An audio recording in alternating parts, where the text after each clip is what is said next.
Bonjour frères et sœurs et merci de votre fidélité. Vivre l'expérience chrétienne, ce n'est pas seulement garder le souvenir de Jésus comme une belle figure du passé, c'est accueillir en soi l'Esprit du Christ ressuscité et le laisser agir. Par lui, Dieu se fait connaître de l'intérieur comme Père, Fils et Esprit. Oui, Dieu se donne à connaître. Être animé par l'Esprit, c'est entrer dans l'intimité même de Dieu. C'est apprendre à connaître son cœur, ses desseins, son amour.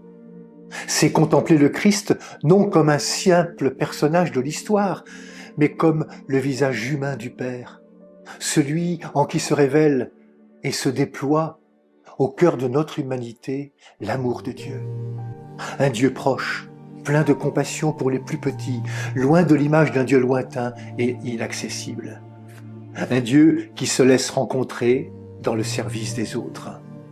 Comme le rappelait souvent Christian de Chergé, prieur de Tibérine, Dieu demeure toujours le tout autre, et à ce titre, il nous échappe sans cesse. Pourtant, il ne cesse aussi de nous surprendre, car son amour miséricordieux dépasse tout ce que nous pouvons imaginer, ce qui fait dire à Marie « rien n'est impossible à Dieu ». Être chrétien, c'est vivre sous l'action de cet esprit, un esprit qui fait naître en nous une espérance vivante, qui donne la force de nous convertir et qui nous rend capables d'aimer et de pardonner au-delà de nos seules forces.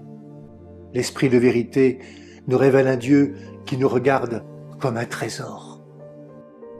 En cette fête de Notre-Dame de Fatima, l'Église nous appelle à la prière, à la conversion, c'est-à-dire quitter ce qui nous éloigne de Dieu pour revenir à lui tel que nous sommes aujourd'hui. Et la paix, une paix qui n'est pas seulement l'absence de conflit, mais le fruit de cœurs réconciliés avec Dieu, avec les autres et avec eux-mêmes.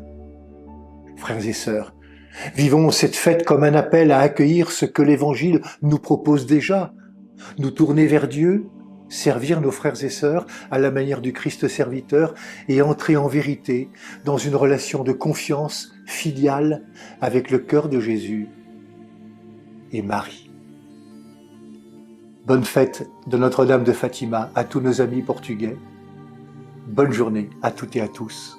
Prenez bien soin de vous et des autres.